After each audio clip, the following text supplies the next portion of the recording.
بسم اللہ الرحمن الرحیم الحمد للہ رب العالمین والعاقبۃ للمتقین والصلاة والسلام علی سید الانبیاء والمرسلین اللہم انفعنا بما علمتنا وعلمنا ما ينفعنا وزدنا علما۔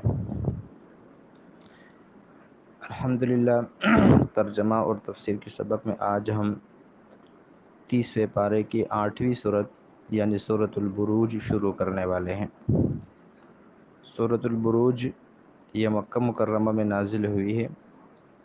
اور اس صورت میں کل 22 آیتیں ہیں اور ایک رکوع ہے۔ اس صورت میں کیا کچھ بیان ہوا ہے اور اللہ تعالیٰ نے کون کون سے چیزیں اس صورت میں نازل فرمائی ہے، تو اس صورت پر اگر غور کیا جائے تو ابتدائی آیات کے اندر اللہ تعالیٰ نے چند چیزوں کی قسم اٹھائی ہے اور اس کے بعد سابقہ امتوں میں سے کسی امت کے اندر ایک واقعہ پیش آیا تھا، اس واقعے کو اللہ تعالیٰ نے یہاں اشارتاً بیان فرمائے ہیں، تفصیلاً نہیں۔ اور اس واقعے کی طرف اشارہ کرنے کی وجہ وہ مسلمانوں کو اور خود نبی کریم صلی اللہ علیہ وسلم کو تسلی دینا ہے کہ مکہ مکرمہ میں جب کفار اور مشرکین کی طرف سے مسلمانوں کو اذیت دی جانے لگی تو اللہ تعالیٰ نے یہ صورت نازل فرما کر اس کی ابتدائی آیات کے اندر مسلمانوں کو تسلی دی ہے۔ اس کے بعد اگلی آیات کے اندر اللہ تعالیٰ نے ان لوگوں کا تذکرہ کیا ہے جو بلا وجہ اور بغیر کسی جرم کے اہل ایمان کو اذیت دیتے ہیں، اہل ایمان کو تنگ کرتے ہیں، پریشان کرتے ہیں۔ اور پھر اگلی آیات کے اندر اللہ تعالیٰ نے اپنی چند صفات کا ذکر کیا ہے کہ اللہ تعالیٰ اگرچہ غفور الرحیم بھی ہے لیکن وہی اللہ تعالیٰ اگر پکڑنے پر آ جائے تو پھر اللہ تعالیٰ کی پکڑ بھی بڑی سخت ہے۔ تو ان چند موضوعات کو اس صورت کے اندر بیان کیا گیا ہے۔ پھر جیسے کہ بتایا گیا تھا سورہ عبس کے ابتدا میں کہ ہر صورت کی کوئی نہ کوئی شان نزول اور کوئی نہ کوئی سبب ہوتا ہے اس کے نازل ہونے کا، تو اسی طرح سورہ بروج اس کے بھی نازل ہونے کا ایک سبب تھا جس کو اس صورت کا شان نزول کہا جاتا ہے۔ وہ سبب یہ تھا کہ جب مکہ مکرمہ کے اندر حضور اکرم صلی اللہ علیہ وسلم نے اسلام کی دعوت دینی شروع کر دی اور اہل مکہ میں سے کچھ لوگ آپ علیہ الصلاۃ والسلام پر ایمان لے آئے، تو چونکہ اس وقت مسلمانوں کی تعداد بہت کم تھی اور یہ قلت میں تھے، اس لیے مشرکین جو اکثریت میں تھے وہ ان کو تنگ کرنے لگے اور ان کو طرح طرح کی اذیتوں کا شکار کرنے لگے۔ ایسے موقع پر یہ صحابہ کرام نبی کریم صلی اللہ علیہ وسلم کے پاس آ کر آپ کے سامنے ان مشرکین کی اذیتوں کا تذکرہ کرتے تھے اور اپنی پریشانیاں بیان کرتے تھے، تو جواب میں نبی کریم صلی اللہ علیہ وسلم ان کو تسلی دیتے تھے اور آپ انہیں خوشخبری سناتے تھے کہ ایک دن ایسا آئے گا جب مکہ مکرمہ کے اندر بلکہ پورے عرب کے اندر امن و امان ہوگا اور اللہ تعالیٰ تم لوگوں کی مدد اور نصرت فرمائے گا، اور جو تمہارے دشمن ہیں ان سے اللہ تعالیٰ تمہارے ہاتھوں سے انتقام دلوائے گا۔ جب یہ باتیں مشرکین مکہ تک پہنچتی تھیں تو وہ مسلمانوں کا مذاق اڑاتے تھے اور کہتے تھے کہ یہ مسلمان خوش فہمی کے اندر مبتلا ہیں کہ کل کو ان کو ہمارے اوپر غلبہ حاصل ہوگا اور ہم ان کے ہاتھوں سے ذلیل ہوں گے، ایسا نہیں ہو سکتا، بلکہ یہ جو عزت اور جو مقام ہے اور جو غلبہ ہے یہ تو ہمارے مقدر میں ہے۔ تو اللہ تعالیٰ نے اس موقع پر اس صورت کو نازل فرمایا کہ حالات یہ ہمیشہ ایک جیسے نہیں رہتے، بلکہ حالات کے اندر تبدیلیاں آتی ہیں، انقلابات آتے ہیں، اور اللہ تعالیٰ چاہتے ہیں تو حالات کو بدل دیتے ہیں۔ اور جیسے مثال کے طور پر سردی کا موسم ہوتا ہے تو سردی کے موسم میں گرم کپڑے اور اسی طریقے سے یہ گرم لباس یہ ہمیں عزیز ہوتا ہے،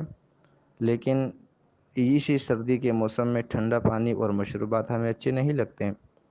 جبکہ گرمیوں کا موسم آتا ہے تو ہمیں یہی مشروبات اور ٹھنڈا پانی اچھا لگنے لگتا ہے اور گرم کپڑے ہمیں اچھے نہیں لگتے۔ تو اسی طریقے سے عزت، غلبہ اور شہرت، یہ چیزیں ہمیشہ ایک جیسی نہیں رہتی بلکہ یہ بدلتی رہتی ہیں۔ تو یہ اسی مضمون کو اس صورت کے اندر بیان کیا گیا ہے۔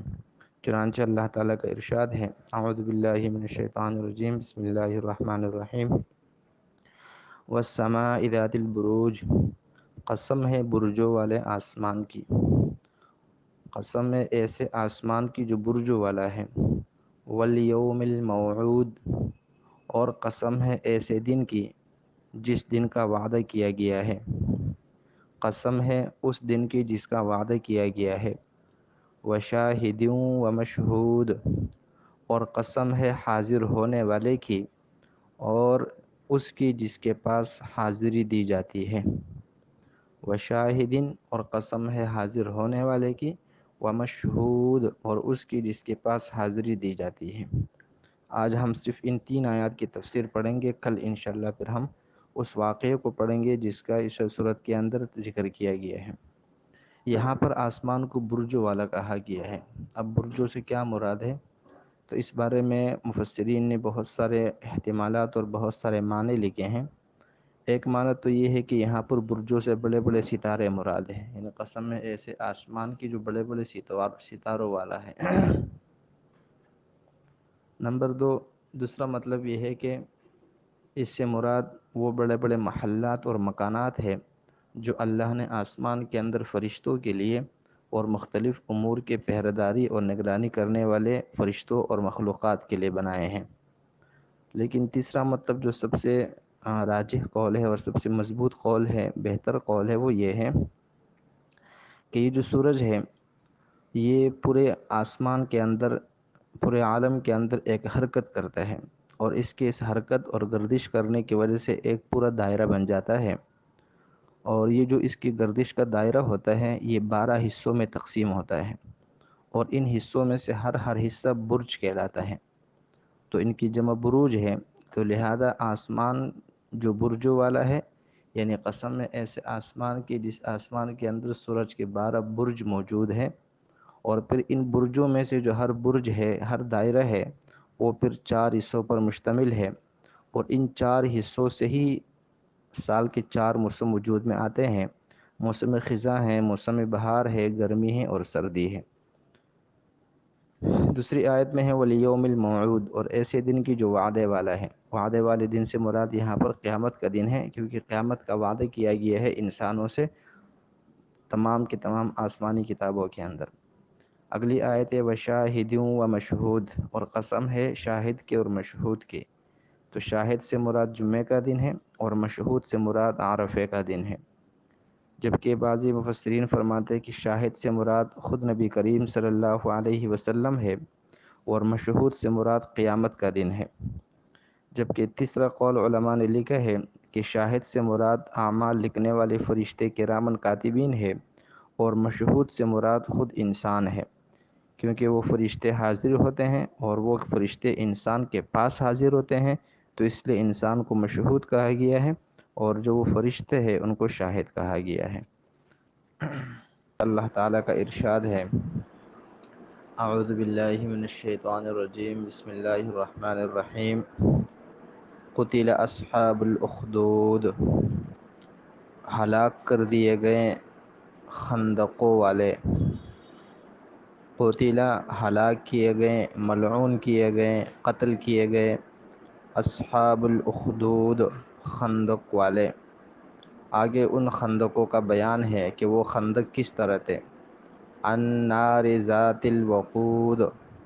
یعنی ایسی آگ والے جو آگ بہت زیادہ ایندھن والا تھا۔ اذ ہم علیہا قعود، جس وقت وہ لوگ اس آگ کے آس پاس بیٹھے ہوئے تھے۔ اذ ہم، جس وقت وہ لوگ علیہا، اس آگ کے آس پاس، قعود بیٹھے ہوئے تھے۔ وَهُمْ عَلَى مَا يَفْعَلُونَ بِالْمُؤْمِنِينَ شُهُودٌ، اور وہی خندقوں والے عَلَى مَا يَفْعَلُونَ بِالْمُؤْمِنِينَ، اس عمل پر اس سلوک پر جو وہ اہل ایمان کے ساتھ کرتے تھے، شہود خود بھی گواہ تھے، خود بھی دیکھنے والے تھے۔ وما نقموا منہم، اور ان خندق والوں کو مسلمانوں کی کوئی اور بات بری معلوم نہیں ہوئی، اور ان خندق والوں کو مسلمانوں میں کوئی اور عیب نظر نہیں آیا، الا مگر یہ کہ ان یؤمنوا باللہ، کہ ان اہل ایمان نے ایمان لایا تھا ایسے اللہ پر، العزیز الحمید، جو زبردست کمالات والی ذات ہے، الذی، وہ ذات، لہ ملک السماوات والارض، جس کے لیے زمینوں اور آسمانوں کی بادشاہی ہے، واللہ علی کل شیء شہید، اور اللہ تعالی ہر چیز سے باخبر ہے، اور اللہ تعالی ہر چیز پر نگہبان ہے۔ جیسے کہ کل بتایا تھا کہ ان آیات مبارکہ کے اندر خندق والوں کا قصہ بیان کیا گیا ہے، اور اس قصے کو بیان کرنے کا مطلب اہل ایمان کو تسلی دینا، اور جو کفار مکہ اور مشرکین مکہ مسلمانوں کو بلا وجہ تنگ کرتے تھے ان کو تنبیہ کرنا ہے۔ اب یہ خندق کا واقعہ اور یہ قصہ کب پیش آیا، تو اس کے بارے میں مفسرین فرماتے ہیں کہ سابقہ امتوں کے اندر، اور اسی طرح خود نبی کریم صلی اللہ علیہ وسلم کی بعثت اور نبوت سے پہلے یہ خندق کا واقعہ اور اسی طریقے سے لوگوں کو زندہ جلانے کا واقعہ یہ کئی دفعہ پیش آ چکا ہے، مختلف ممالک میں پیش آ چکا ہے۔ چنانچہ کہا جاتا ہے کہ اسی طرح کا ایک واقعہ یمن میں پیش آیا تھا، ایک واقعہ شام میں پیش آیا تھا، اور اسی طریقے سے تیسرا واقعہ فارس یعنی ایران کے اندر پیش آیا تھا۔ لیکن اب سوال یہ ہے کہ یہاں سورہ بروج کے اندر جس واقعے کی طرف اشارہ ہے یہ کون سا ہے؟ تو اکثر علماء کرام اور اکثر مفسرین کا کہنا یہ ہے کہ یہ وہ واقعہ ہیں جو نبی کریم صلی اللہ علیہ وسلم کی ولادت سے 70 سال پہلے پیش آیا تھا یمن کے اندر۔ اس زمانے میں یمن کا ایک بادشاہ ہوتا تھا جس کا نام یوسف ابن شرحبیل تھا، اور اسی بادشاہ کے زمانے میں یہ قصہ پیش آیا تھا جب اس نے اپنے زمانے کے مسلمانوں میں سے تقریباً ایک قول کے مطابق 12,000 اور ایک قول کے مطابق 20,000 مسلمانوں کو آگ کے اندر خندقیں کھدوا کر اس آگ کے اندر زندہ جلا دیا تھا۔ اور اس کی وجہ یہ بیان کی جاتی ہے کہ اس بادشاہ کے زمانے میں ایک جادوگر تھا، اور اس جادوگر کی جادو کی ہی